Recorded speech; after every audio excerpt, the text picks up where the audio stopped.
Pablo Neruda. Diseminada en miles de versos ha quedado para la posteridad la biografía, íntima y pública, secreta y militante, del gran poeta chileno Pablo Neruda. Nos legó además la crónica de sus días agitados y viajeros en unas líricas memorias tituladas Confieso que he vivido, y sobre su figura han escrito numerosos amigos del escritor, su apasionada viuda Matilde Urrutia y centenares de críticos e historiadores. La abrumadora personalidad de este hombre de credo comunista, resuelta y tozuda hasta el sacrificio por todo aquello en lo que creía, estalla en su obra con un aliento vital que apenas deja entrever las muchas tribulaciones y las muchas horas sombrías que hubo de atravesar. Pablo Neruda. Para algunos que lo conocieron, especialmente para aquellos que compartieron con él la lucha contra la miseria y la opresión de los pueblos, Pablo Neruda gozó del carisma excepcional de aquellos elegidos a quienes encaja como un guante la palabra ejemplaridad, pero para la mayoría de los lectores que no gozaron de la fortuna de su abrazo, el poeta será siempre aquel personaje tímido, invisible y agazapado que se ocultaba tras los barrotes horizontales y tenues de sus lindas canciones de amor. Biografía. Nacido en 1904 en Parral con el nombre de Ricardo Eliezer Neftalí Reyes Basoalto, Neruda se sintió durante toda su vida profundamente enraizado en su tierra chilena pese a haber llevado una existencia de viajero incansable. Su madre, Rosa Basoalto, murió de tuberculosis poco después de dar a luz, y su padre, conductor de un tren que cargaba piedra, José del Carmen Reyes Morales, se casó 2 años después con Trinidad Cambia Marverde, de quien Neruda escribiría, era una mujer dulce y diligente, tenía sentido del humor campesino y una bondad activa e infatigable. Para el pequeño Neftalí fue su nueva madre como el hada buena, tuteló al muchacho con una solicitud incluso mayor que su auténtico padre, con quien, en su adolescencia, no tardaría en mantener graves disputas. Residiendo en Temuco, ingresó en el liceo de la ciudad en 1910, y cuando aún no había salido de esta institución, el 18 de julio de 1917, pudo leer emocionadamente en un periódico local, La Mañana, el primero de sus artículos publicados, que tituló Entusiasmo y Perseverancia. Para entonces había tenido la suerte de conocer a una imponente señora, alta, con vestidos muy largos, que no era otra sino la célebre poetisa Gabriela Mistral, quien le había regalado algunos libros de Tolstoy, Dostoyevsky y Chejov, decisivos en su primera formación literaria. No obstante, su padre se oponía abiertamente a que siguiera esta vocación, de modo que cuando el 28 de noviembre de 1920 obtuvo el premio de la fiesta de primavera de Temuco, el joven poeta ya firmaba sus poemas con seudónimo, un ardid para desorientar a su progenitor. El nombre elegido, Neruda, lo había encontrado por azar en una revista y era de origen checo, no sabía que se lo estaba usurpando a un colega, un lejano escritor que compuso hermosas baladas y que posee un monumento erigido en el barrio de Mala Strana de Praga. Pablo Neruda. Cuando concluye sus estudios en el liceo pasa a Santiago para seguir la carrera de profesor de francés en el Instituto Pedagógico, pero continúa preparando libros de versos. Al poco tiempo se vincula a la revista Juventud de la Federación de Estudiantes, donde toma contacto con el movimiento anarquista y, en particular, con uno de los líderes del grupo, formidable y valeroso, llamado Juan Gandulfo. En 1922, habiendo trabado una buena amistad, que se revelaría fecunda y duradera, con el director de la revista Claridad, se incorpora a su redacción, y así comienza a escribir como un poseso hasta 5 poemas diarios. Al año siguiente edita a sus expensas su primer libro de poemas, Crepusculario. Para poder pagarse esta publicación, Pablo Neruda, por entonces un joven ávido de lecturas y de vida, extravagante y delgado, vestido a lo poeta bohemio del siglo XIX con un traje negro, debe vender sus muebles, empeñar el reloj que le ha regalado su padre y recibir la ayuda in extremis de un crítico generoso. Este último, un tal Ayone, se prestó a saldar la deuda cuando el editor se negó a entregar un solo ejemplar antes de que estuviera satisfecha completamente la factura. Crepusculario fue en realidad una miscelánea de otros proyectos, una reordenación precipitada de poemas que inmediatamente dejaron insatisfecho al autor. A partir de entonces Neruda se entregó, con más ahínco si cabe, a la confección de otro libro, este sí, orgánico y mucho más personal, que terminaría publicándose en 1924 con el título 20 poemas de amor y una canción desesperada. Diplomático por Asia.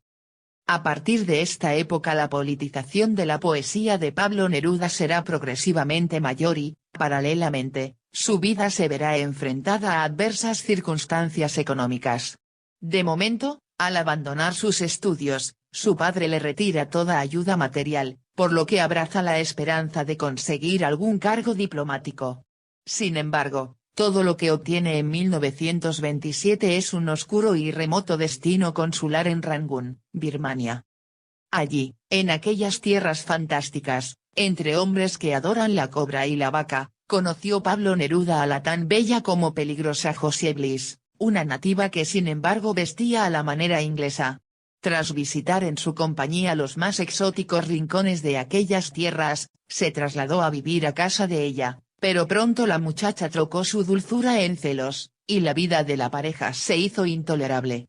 Sentía ternura hacia sus pies desnudos, escribió el escritor, pero también contó cómo Josie le escondía las cartas y cómo, en una ocasión, se despertó sobresaltado y la encontró vestida de blanco, al otro lado del mosquitero, tenebrosa, blandiendo un cuchillo mortífero y sin determinarse a asestar el golpe fatal. Cuando te mueras se acabarán mis temores, balbuceó con amargura la mujer enferma. Pablo Neruda. Asustado, Pablo Neruda no tardó en huir de aquella situación que cada vez se volvía más amenazante, y cuando recibió un telegrama en el que se le comunicaba su traslado a Ceilán, preparó el viaje en el más absoluto secreto y se marchó sin despedirse, abandonando en el desolado hogar de Josie sus ropas y sus libros. Ejerció durante un año de cónsul en Colombo, Ceilán, actual Sri Lanka, y en 1929 fue trasladado a Singapur. Su inquietud por las culturas indostaníes y la política lo llevó a asistir al Congreso Pan-Hindú, celebrado en Calcuta en 1929. En 1930, Pablo Neruda se casó con María Antonieta Agenaar, una joven holandesa con la que regresó a Chile 2 años después y que le dio una hija, Malva Marina, el 4 de octubre de 1934. Ese mismo año, y tras haber conocido a Federico García Lorca en Buenos Aires, se trasladó a España para hacerse cargo del consulado chileno en Barcelona. En España desarrolló una intensa actividad cultural y conoció a poetas de la generación del 27 como Miguel Hernández, Luis Cernuda, Vicente Aleixandre o Manuel Alto Laguirre. Neruda en España. Su integración en aquel Madrid pletórico de pasiones políticas se acrecentó al año siguiente, pues en febrero de 1935 se hizo cargo del Consulado de Chile en la capital española. En Madrid apareció aquel año la revista literaria Caballo Verde para la Poesía, dirigida por el poeta. También allí dio a la imprenta una de sus obras más célebres, Residencia en la Tierra, y conoció a su segunda esposa, Delia del Carril. La trayectoria española de Neruda tomó tintes dramáticos cuando el 18 de julio de 1936 dio comienzo la terrible guerra civil que enfrentó a las dos Españas. Uno de los primeros hechos sangrientos de aquella lucha fue el fusilamiento de Federico García Lorca. Abandonó la península ibérica en pleno conflicto bélico y se dirigió a París, desde donde participó activamente en actos de solidaridad con la República y el pueblo español. Tras su regreso a Chile, en 1937, prosiguió su actividad combativa con la publicación de España en el Corazón. En 1938, Ediciones Ercilla dio a la luz una recopilación de sus obras. Aquel año falleció su padre en Temuco y poco después, su madrastra. En octubre triunfó en las elecciones generales chilenas el Frente Popular. Mientras, en Cataluña, se editaba España en el Corazón. La Guerra Civil Española concluyó en 1939 con la derrota de los republicanos. Neruda solicitó, y obtuvo, el nombramiento de cónsul para la inmigración española. Con la idea de ayudar en lo posible a los derrotados, viajó a París y desde allí organizó una expedición de españoles a bordo del vapor Winnipeg que llegó a Valparaíso a finales de año. El poeta regresó de nuevo a Chile en 1940, cuando ya había comenzado la Segunda Guerra Mundial, pero permaneció poco tiempo en su país, pues en agosto se incorporó a un nuevo destino diplomático, el Consulado General de Chile en México. Desde allí viajó a Cuba.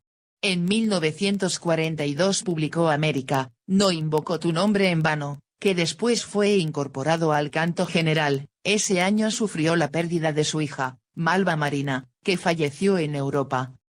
Política, exilio y reconocimiento.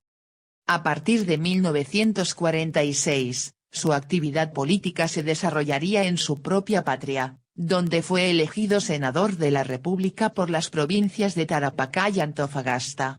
Ese mismo año obtuvo también en Chile el Premio Nacional de Literatura, pero no tardarían en complicársele las cosas cuando hizo pública su enérgica protesta por la persecución desencadenada contra los sindicatos por el presidente Gabriel González Videla.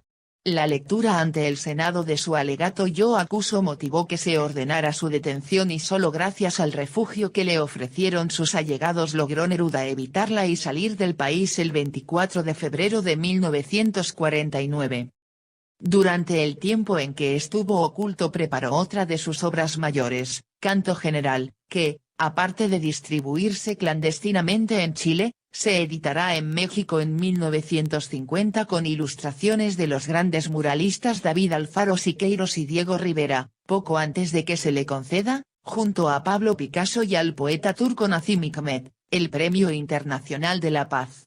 Comienza entonces un doloroso destierro, cuya tristeza apenas puede ser enjugada por los numerosos homenajes, calurosas recepciones e importantes galardones con que se reconocen sus méritos como poeta y como hombre íntegro. En 1951 inició un viaje por Italia, país en el que fijó su residencia al año siguiente.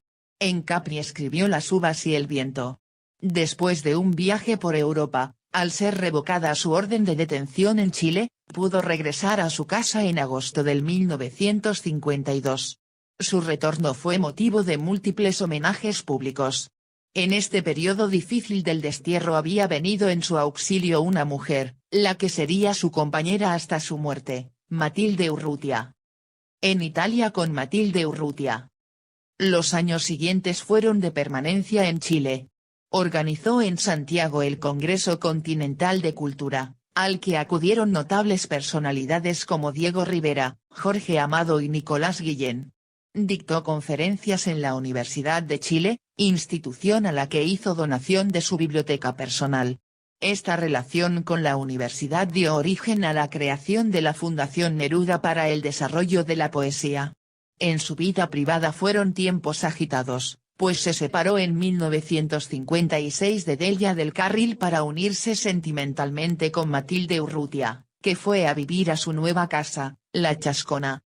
Sus obras seguían apareciendo a buen ritmo, con publicaciones intermitentes, en Buenos Aires por Losada y en Santiago por Nascimento, Viajes, Nuevas Odas Elementales y Oda a la Tipografía, entre otras.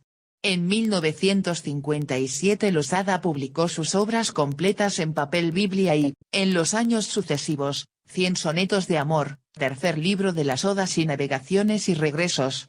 En 1958 aparece editada otra de sus obras más notables, una de las preferidas del poeta, Extravagario. Por su irreverencia, escribió Neruda, es mi libro más íntimo. El incansable viajero sintió de nuevo la llamada de Europa y en 1965 se trasladó a ese continente, donde recibió nuevos honores. La Universidad de Oxford le nombró doctor honoris causa en Filosofía y Letras. En Hungría se entrevistó con Miguel Ángel Asturias. En 1966 viajó a Estados Unidos invitado a la reunión del Pen Club. Realizó ese año una interesante incursión en el arte dramático con su obra Fulgor y Muerte de Joaquín Murieta, que fue estrenada en Santiago en 1967 por el Instituto de Teatro de la Universidad de Chile.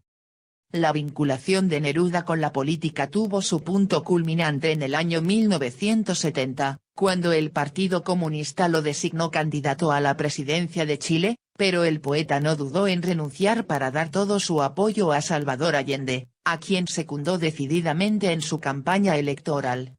Llegado al poder el Gobierno de Unidad Popular en 1970, recibió el nombramiento de embajador en París. Neruda con Salvador Allende y su biógrafo, Volodya Teitelbaum. En 1971, Pablo Neruda se convirtió en el tercer escritor latinoamericano y en el segundo chileno que obtenía el Premio Nobel de Literatura, pero su encumbramiento literario no le impidió continuar activamente en la defensa de los intereses chilenos.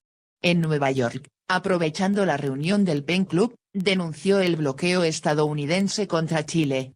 Tras renunciar a su cargo de embajador en Francia, regresó a Santiago, donde fue pública y multitudinariamente homenajeado en el Estadio Nacional. En la cúspide de la fama y del reconocimiento también lo esperaban horas amargas.